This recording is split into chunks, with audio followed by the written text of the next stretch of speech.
Contention. Critique. Conjecture. Conclusion. The Huddle with Corporate Cars, saving you thousands on luxury European vehicles. Cameron Slater, Whale Oil, is back with us. Hello, Cam. And Hey, David Farrar from Kiwi Blog. G'day, David. G'day. All right, Cam, and the Court of Appeal decision on .com and the raid was legal. I kind of think the party would soon be over, but lawyers they'll go to the Supreme Court on this. What do you see? I imagine that .com will go to the Supreme Court because even though he claims he wants justice, he's fleeing from justice as fast as he can and putting as many obstructions in the way as possible. Although, with the large and increasing whip that Simpson Grierson is building on this, I think they might hesitate into actually trying to increase the debt that's owed to them by Kim.com at the moment. All right, what do you see in this, David? Well, I think this is probably quite embarrassing for Russell Norman. For Norman went out there and said if he had any say in it, .com shouldn't be extradited, even if the courts agree, on the grounds that he says the raids were illegal. So now the High Court has said the search warrants were legal, they were valid. I think the question is going to have to be, has Russell Norman changed his position on this? The Court of Appeal, David, it's even higher than the High Court that said. It's the Court of Appeal that have confirmed that the warrants were legal and therefore the raids were legal. So I think you're right in that Russell Norman's got a massive credibility problem now. Yeah, copying the material and sending it to the FBI, that was deemed to be unlawful, so they upheld the High Court decision there, but that shouldn't hinder the extradition proceedings. But the question is whether, in fact, this is what they're arguing, I think, the question is whether, in fact, the information they got from that material bolstered the US case. Is there either any comment on that, and whether, in fact, that would be used in his prosecution should he be extradited? Well, it may be, but not in the New Zealand courts, because what the New Zealand court will be ruling on is the charges that were placed in the US court before he was arrested, and that wasn't on the basis of any information on his servers. That was on the basis of emails and lots of other documents. It's a huge file over many years. So I don't think any information on those servers is going to be relevant to the New Zealand court. Yeah. Okay, and that's... Having read the indictment there, yeah. Larry, I'd agree with David on that one.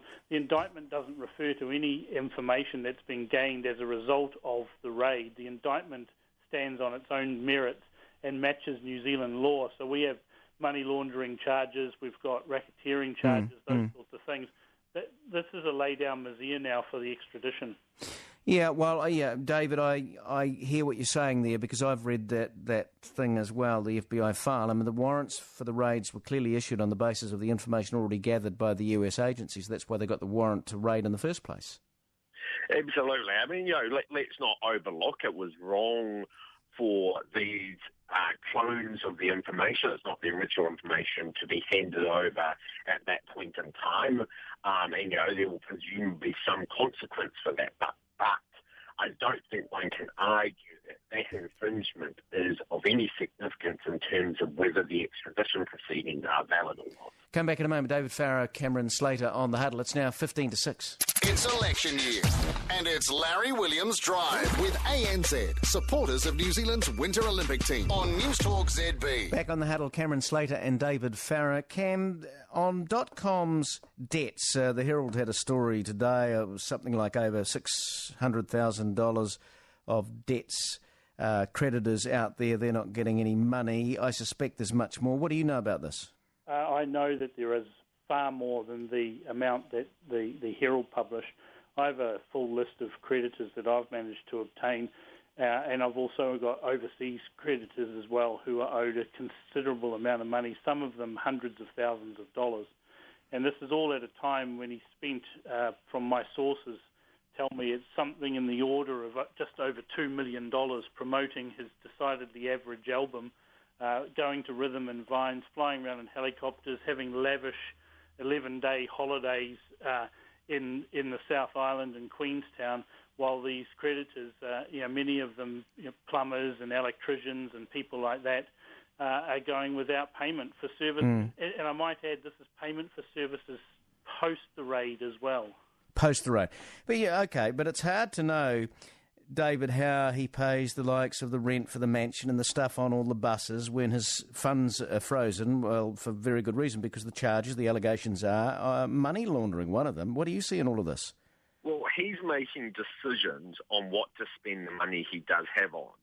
And I have to say, for I'm a small business owner, and when clients don't pay you, it totally does you over because you've normally spent money on their behalf. You've paid subcontractors, you've brought supplies.